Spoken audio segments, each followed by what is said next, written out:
C'est en lisant un vieux numéro de Scoutorama lorsque j'étais jeune scout que j'ai commencé à me lancer dans la sculpture. On y expliquait comment voir dans le morceau de bois la forme de la statue qu'on voulait faire. Ni une ni deux, j'ai pris un vieux manche à balai, une râpe, des tournevis en guise de ciseaux à bois et j'ai attaqué ma première statue, qu'ensuite j'ai peint avec un tube de gouache qui traînait par là. Ensuite, en camp scout, j'ai continué avec une pierre d'ardoise trouvée à l'occasion de l'exclos et qui est devenue une statue de la Sainte Vierge. Bon, bien sûr, il fallait imaginer un peu, voire imaginer beaucoup, pour reconnaître la forme de la Sainte Vierge dans ce morceau de pierre posé sur de la mousse dans le coin prière du camp. Si d'un morceau de pierre ou de bois, un adolescent peut faire jaillir une statue, combien plus des pierres que voici, Dieu peut faire naître des enfants à Abraham, dit saint Jean-Baptiste dans l'évangile de ce deuxième dimanche de l'Avent. Car Dieu est le créateur absolu. Saint Jean-Baptiste ne se positionne pas en spécialiste de sculpture. Il veut inviter ses contemporains à la conversion. Produisez un fruit digne de votre conversion. Que votre manière de vivre au quotidien soit en accord avec la foi que vous proclamez. Vous êtes descendant d'Abraham, alors vivez comme Abraham. Abraham qui a eu foi en Dieu, Abraham qui a été prêt à quitter son pays, ses traditions, son héritage familial, qui pourtant l'ont façonné, pour vivre dans l'alliance avec Dieu. Il me fait penser d'une certaine manière à saint François d'Assise, si cher au louveteau, qui a tout quitté, renonçant à son propre père, pour être davantage fidèle à Dieu. C'est pourtant dans sa famille, dans la tradition de son peuple, dans sa ville d'Assise, que saint François a appris à connaître et aimer Dieu.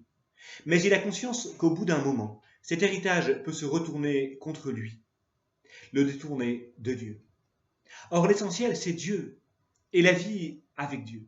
Suivre le Christ, cela passe par des actes concrets. Il ne suffit pas d'une cérémonie, même si elle nous prend aux tripes.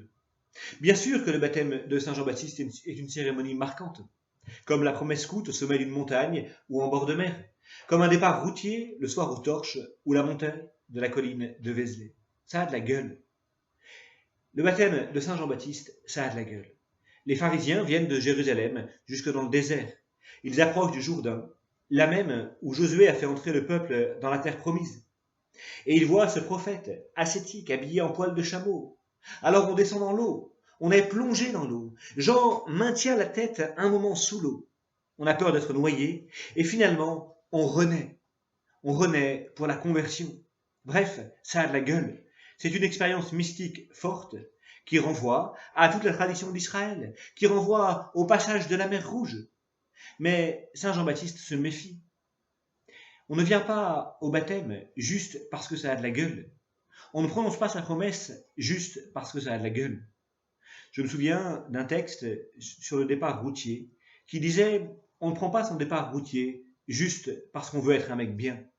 L'enjeu est plus profond. Être scout d'Europe, c'est comme être descendant d'Abraham. Ça suffit pas. Encore faut-il se laisser convertir au plus profond du cœur, aujourd'hui. Il ne suffit pas d'avoir accroché à son armoire un beau foulard scout, ou plusieurs. Encore faut-il vivre selon l'évangile aujourd'hui.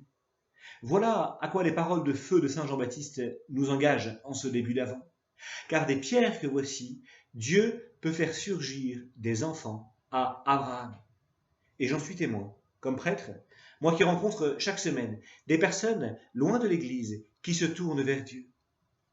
J'en veux pour signe discret le nombre de ventes de cierges qui, depuis plusieurs années, est en continuelle augmentation dans nos églises, qui signe le passage discret d'hommes et de femmes qui ne sont pas des pratiquants, mais qui éprouvent ce besoin de se tourner vers Dieu.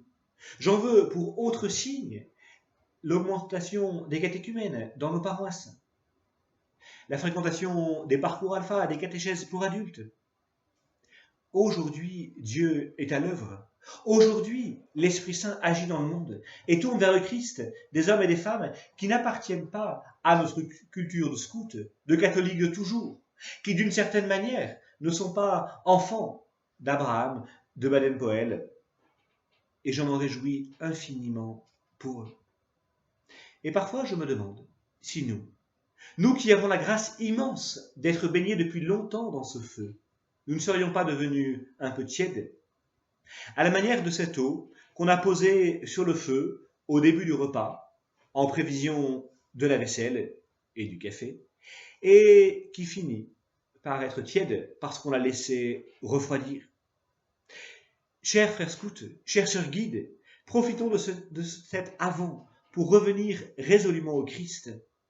Nous sommes, nous aussi, pour une part, de ces pierres, de ces cœurs de pierre, de ces cœurs trop lourds, que Dieu veut sculpter, que Dieu veut façonner, que Dieu veut transformer en fils et filles d'Abraham, en héritiers de l'Alliance.